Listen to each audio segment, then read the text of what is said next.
Hello everyone. Mwese I'm happy to meet you. nejejwe no guhura namwe. Today we share from the book of 2 Kings chapter 7. Uyu munsi turasanga ijambo ry'Imana ari mu bami ba kabiri ibice 7. 2 Kings chapter 7 from verse 1. Abami ba kabiri ibice 7 duhere ku murongo wa mbere. Then Elisha said, "Hear the word of the Lord. Thus says the Lord, tomorrow about this time a seah of fine flour shall be sold for a shekel, and 2 seahs of barley of a shekel at the gate of Samaria." Elisa aravuga ati nimwumve ijambo ry'Uwiteka. Uwiteka avuze ngo ejo nk'iki gihe ku irembo ry'i Samariya indengo y'ifu y'ingezi zizagurwa shekeli 1, kandi indengo 2 za sayiri nazo zizagurwa shekeli 1. So an officer on whose hand the king leaned answered the man of God and said, "Look, if the Lord would make windows in heaven, could these things be?" And he said, "In fact, you shall see it with your eyes, but you shall not eat of it." Ariko umuntu umwami yegamiraga, ariko umutware umwami yegamiraga asubiza uwo muntu w'Imana ati, mbese nawe Uwiteka yakingura amadirishya yo mu ijuru bene ibyo byabaho? Aramusubiza ati, uzabirebesha amaso ariko ntuzabiryaho. Now there were 4 lepers men at the entrance of the gate, and they said to one another, "Why are we sitting here until we die?" Kandi ubwo hariho abagabo 4 b'ababembe bari ku irembo baravugana bati, kitwicaza aha kugeza aho tuzapfira n'iki? If we say we will enter the city, the famine is in the city, and we shall die there. And if we sit here, we die also. Now therefore, come, let us surrender to the army of the Syrians. If they keep us alive, we shall live, and if they kill us, we shall only die. Ariko twavuga tuti twinjire mu murwa kandi inzara iwurimo twawugwamo, kandi nidukomeza kwicara hano gusa nabwo turapfa.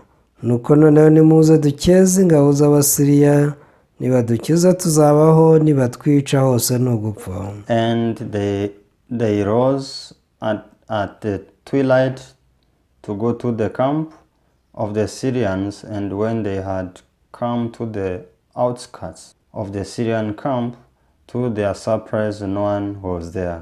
Mukabwibwi barahaguruka bajya mu rugerero rw'Abasiriya. Bageze aho urugerero rw'Abasiriya rutangirira basanga nta muntu rurimo. For the Lord has caused the army of the Syrians to hear the noise of chariots and the noise of horses, the noise of the great army. So they said to one another, "Look, the king of Israel has hired against us the king of the Hittites and the king of the Syrians to attack us." Kuko Uwiteka yari yumvishije ingabo z'Abasiriya ikiri cy'amagare n'icy'amafarashi n'icy'ingabo nyinshi, bituma bavuga bati, yemwe umwami w'Abisirayeli yaguriye abami b'Abaheti n'abami ba Egiputa ngo badutere. So therefore they arose and fled at the twilight and left the camp intact, their tents, their horses, and their donkeys, and they fled to their lives. Baherako barahaguruka. Nimugoroba bari mu kabwibwi bata amahema yabo n'amafarashi yabo n'indogobe zabo ku rugero rwakabaye, barahunga ngo badashira.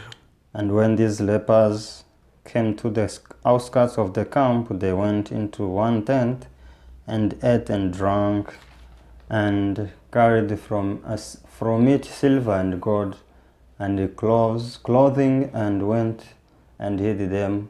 Then they came back and entered another tent, and they carried some from there also and went and hid it.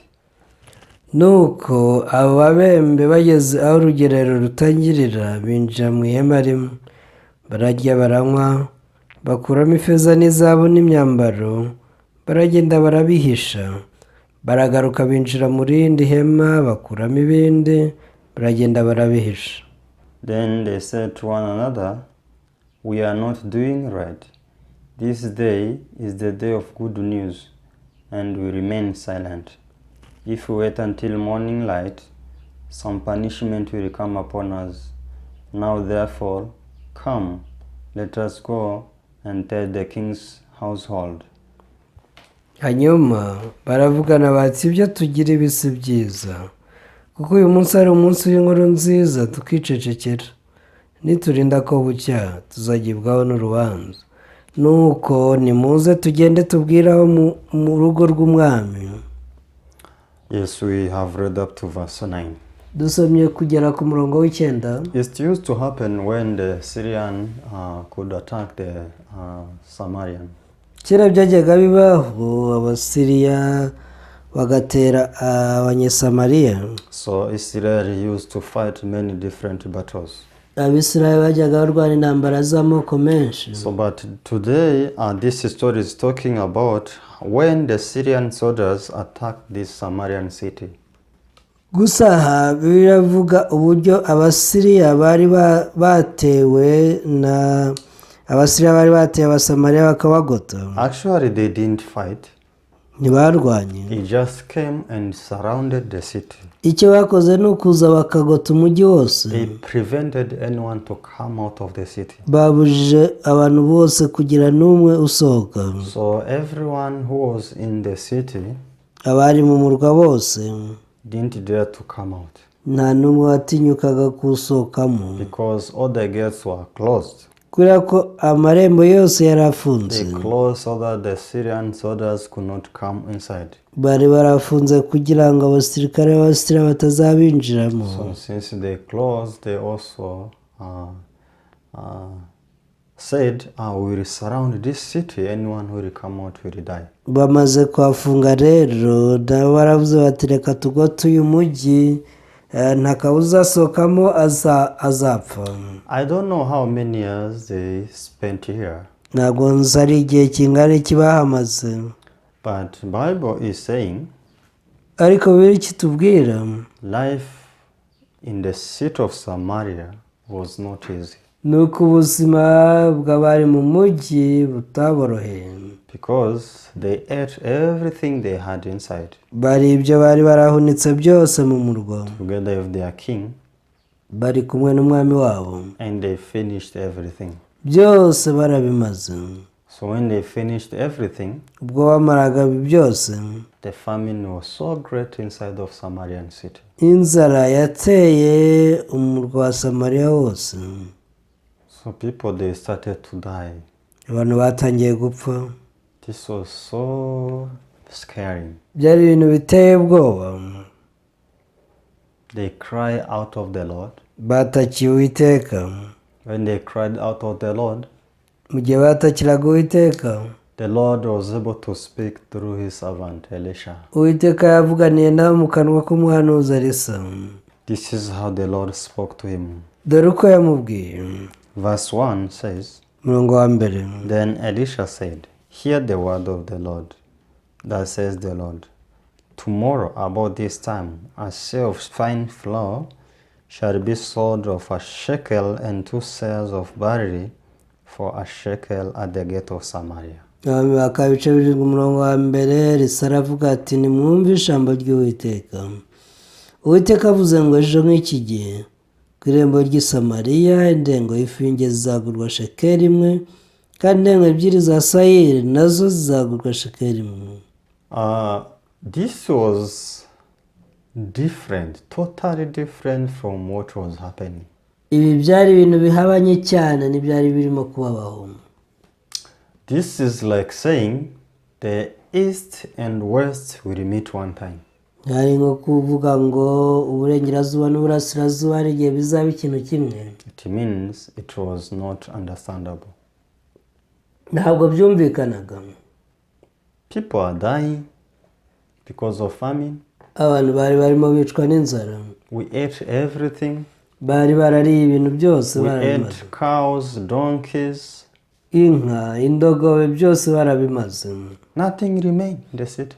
Nta kintu bari basigaje mu mujyi. Now people, they are eating their own children. Kugeza abantu bari batangiye kurya abana babo. Now you are saying the food will be cheapest. Like this at the gate of Samaria tomorrow. None bavuga ngo ibyo kurya ngo ku irembo ry'i Samariya bizaba bihendutse kuruta ahandi hose. This was nonsense. byari ibintu bidafite injyana. That's why the Ubwibyo officer whose hand the king leaned answered to the man of God and said, "Look, if the Lord would make windows in heaven, could this thing be?" umutware umwami yegamiraga yaravuze ati se nawe Uwiteka yakingura amarembo y'ijuru cyangwa amadirishya yaryo ibyo byabaho bite? Make me understand. Ngabe nyumvishe. How can that be? Ibyo bishoboka bite? Couldn't believe. Ntiyashobora kubyizera. But this was the word of God. Ariko iri mwibuka ryari ijambo ry'Imana. And God is responsible for his word. Imana yagomba kwirengera ijambo yavuze. No one can fulfill the word of God. Nta muntu usohoza ijambo ry'Imana. But God himself fulfills his word. Ariko Imana yo ubwayo igisohoza amagambo yayo. For another hand, God was working outside of the city of Samaria. Ku rundi ruhande Imana yarimo ikora hanze y'umurwa w'i Samariya. You see, we can see 4 lepers at the gate of Samaria. Undi ababembe bane babaga hanze y'umurwa w'i Samariya. Also, the famine was great to them. Ariko nabo inzara yabagezeho. Because no one was providing portion for them. N'abaroki bitaho ngo bagenere iposho. So they discussed among themselves. Baje kuganira hagati yabo. Why are we here? Ati undi turakora icyaha. There is no food. Nta byo kurya tuhabonera. In the city there is no food. Kubera ko mu murwa nta byo kurya bihari. Why can't we walk until we reach Syrian soldiers? Ese kuki tutatera intambwe twerekeza mu rugero rw'Abasiriya? So if they make us live, we live. If they kill us, we die. Niba tubeshaho tuzabaho, ariko niba natwica byose ni ugupfa. So let's go. Reka tujyeyo. Because even if we dare to die once we meet them, even so, if we remain here, also we will die. Ati nubwo twadutinya gupfa, n'ubundi tugumye hano nabwo turapfa. This is how they decided to depart towards the Syrian soldiers. Uku niko banzuye gufata urugendo berekeza mu rugerero rw'Abasiriya. Amazing thing. Ikintu gitangaje. By arriving at the Syrian camp, ubwo bageraga mu rugerero rw'Abasiriya, no one was there. nta musirikare bahasanze. No sound. Nta majwi. The camp was so quiet. Urugerero rwabo rwari rutuje cyane. Why? Kuki? Because God put fear in their hearts and they ran away. Uwiteka Imana yari amaze gushyira ubwoba mu mitima yabo bariruka barahunga. When God put them this fear in their hearts, they heard strange voices. Ubwo Uwiteka yabashyiraga mu bwoba batangiye kumva amajwi adahari. They thought, the Samaritan king, he hired the other kings, other countries, so that they can attack us. Batangiye kwiga bati umwami wa Isirayeli yaguriye abandi bami ngo baze badutere. When we read verse 6, umurongo wa 6, they said like this. dore uko bavuze. For the Lord caused the army of the Syrians to hear the noise of the chariots and the noise of horses, the noise of a great army.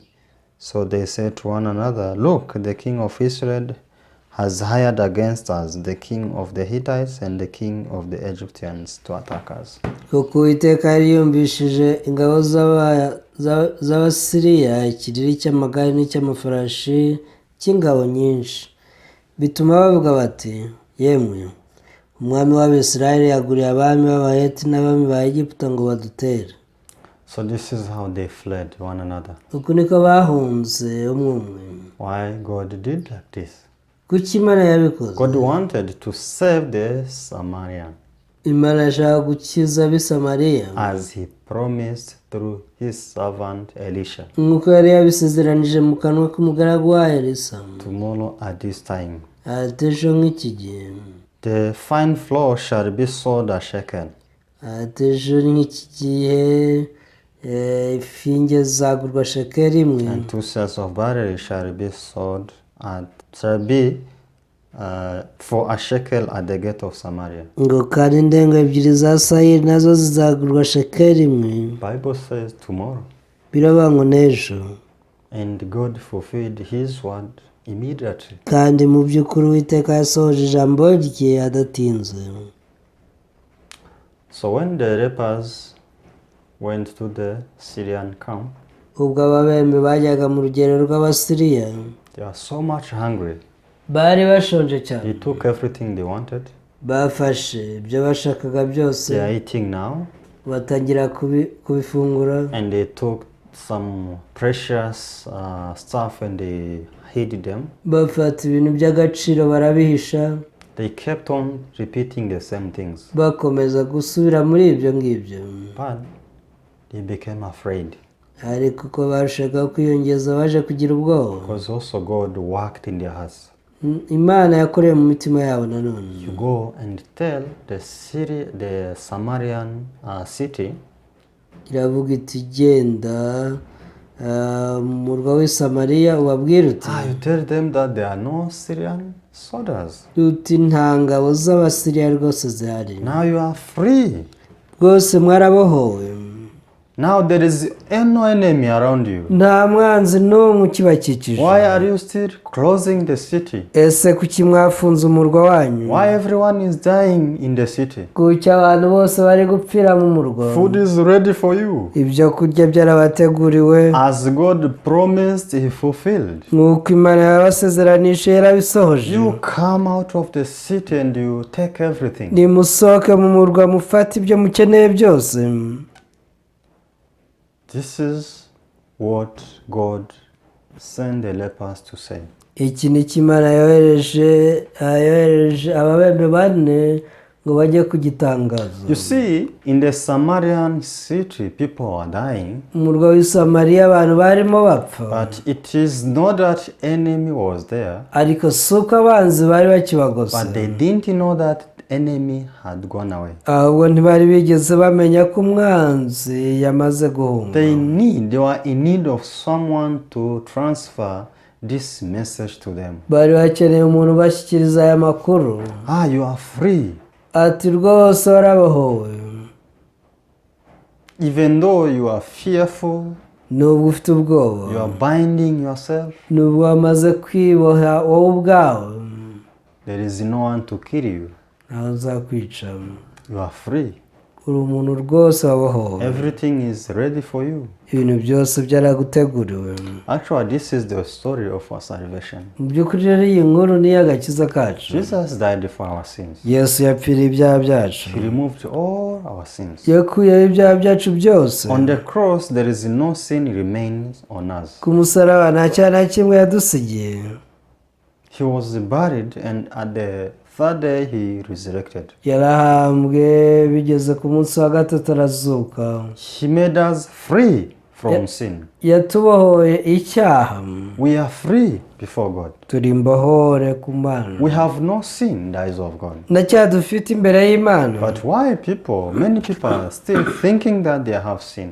Ariko se niki gituma benshi bagitekereza ko bagifite ibyaha? Why people are dying in sin today? Kuki abantu bapfa bakizera ibyaha? Why until today people don't have peace, the true peace in their hearts? Kuki abantu uyu munsi badafite amahoro y'ukuri mu mitima yabo? Why many people are not free in their hearts? Kuki atari abantu babohotse mu mitima yabo? Actually, it is not that Jesus didn't die and didn't remove their sins. Mu by'ukuri si uko Yesu atapfuye kandi atakuyeho ibyaha byabo. It's because they don't believe this message. Ahubwo ntibigeze bizera ubutumwa. They don't believe this information. Ntibigeze bizera iyi nkuru nziza. That's why every day people they die with sin. Ibi bituma abantu bapfa buri munsi bapfanye icyaha.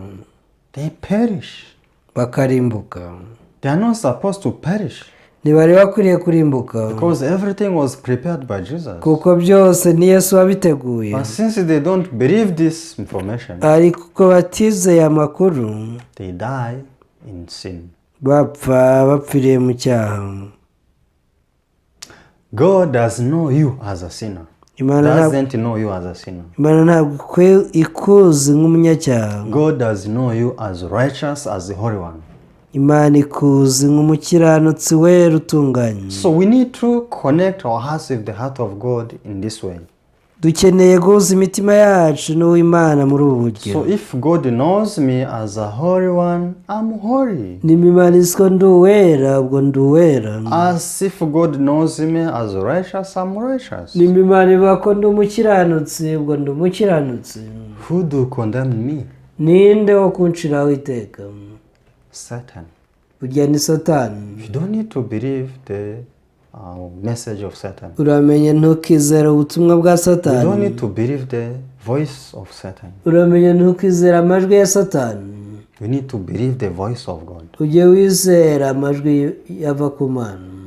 Let's read another verse in the book of Hebrews. Dusoma undi murongo mu gitabo cy'Abaheburayo. Hebrews chapter 1 verse 3. Abaheburayo igice cya mbere umurongo wa 3. Who being the brightness of his glory and the express image of his person, and upholding all things by the word of his power, when he had by himself purged our sins, sat down at the right hand of the majesty on high. Yaranditse ngo kuko ari ukurabagirana k'ubwiza bwayo n'ishusho ya kamere yayo, kandi akaba ari uramiza byose ijambo ry'imbaraga ze, amaze kweza no gukuraho ibyaha byacu, yicara iburyo bw'ikomeye cyane yo mu ijuru. Yeah, this is the true word of God. Uku ni ukuri kw'ijambo ry'Imana. This is Jesus who did so. Uyu ni Yesu wabikoze. He had by himself purged our sins. Ngo amaze kweza no gukuraho ibyaha byacu. God cannot lie. Ntabwo Imana ishobora kutubeshya. If God says that he removed our sins, Nimba Imana ivuga ko yakuyeho ibyaha byacu, our sins were removed. ni ukuri yabikuyeho. Be free. Ujye ubohoka. God gave you the freedom. Imana yaguhaye umudendezo. So let me read another verse. Ndasoma undi murongo. In the book of Colossians, Igitabo cy'Abakolosayi chapter 1, igice cya mbere verse 13 and 14. umurongo wa 13 n'uwa 14. He has delivered us from the power of darkness and conveyed us into the kingdom of the Son of his love. Haranditse ngo niwe wadukijije ubutware bw'umwijima, akadukuramo akatujyana mu bwami bw'umwana wakunda. Verse 14. 14. In whom we had redemption through his blood for the forgiveness of sins. Niwe waducunguje amaraso ye ngo tubone kubabarirwa ibyaha byacu. So God speak to us everything. Imana yatubwiye byose. Everything. Yatubwiye byose. But people, they are dying in sin like those people in the Samaritan city. Ariko usanga abantu bicwa n'inzara nk'abari mu murwa w'i Samariya. For not knowing that the Syrian camp is free, is empty. Kutamenya ko urugerero rw'Abasiriya rwari mu busa. The Samaritan city, people are dying. Byatumye abanyasamariya bari mu murwa bakomeza gupfa. But God had already removed their enemies so that they can live in freedom. Ariko Imana yakuyeho umwanzi wabo kugira ngo babeho mu mudendezo. Likewise, God removed our enemy, which was sin. Nuko rero Imana yakuyeho umwanzi wacu ari we cyaha. Now we are free, we have freedom. Ubu rero twarabohowe, dufite umudendezo. All our sins were forgiven, all our sins were taken away. Ibyaha byacu byose byarababariwe, ibyaha byacu byose byakuweho. I hope we believe this message. Reka nizere ko mwemera ubutumwa bwiza I hope we believe mukabwizera. this information from God. Mwizera aya makuru dukura ku Mana. Let's pray. Dusenge. Father, we thank you. Data turagushimye. Thank you because of the cross of Jesus. Turagushimira umusaraba wa Yesu. No one can dare to say that he's righteous, he's holy by trying to avoid sin. Nta n'umwe wabasha guhangara kuba ko ari umukiranutsi wera agerageza kwikorera. We can only be holy, we can only be righteous, they are justified by believing in Jesus. Dushaka kuba bera gusa igihe twizeye Yesu Kristo. I hope everyone discovered the work of Jesus on the cross. Ringiye ko buri wese yatahura umurimo wa Yesu yakoreye ku musaraba. In the name of Jesus we pray. Mbisabye mu izina rya Yesu. Amen. Amen. Thank you so much. Murakoze cyane. See you next time. Naho utaha.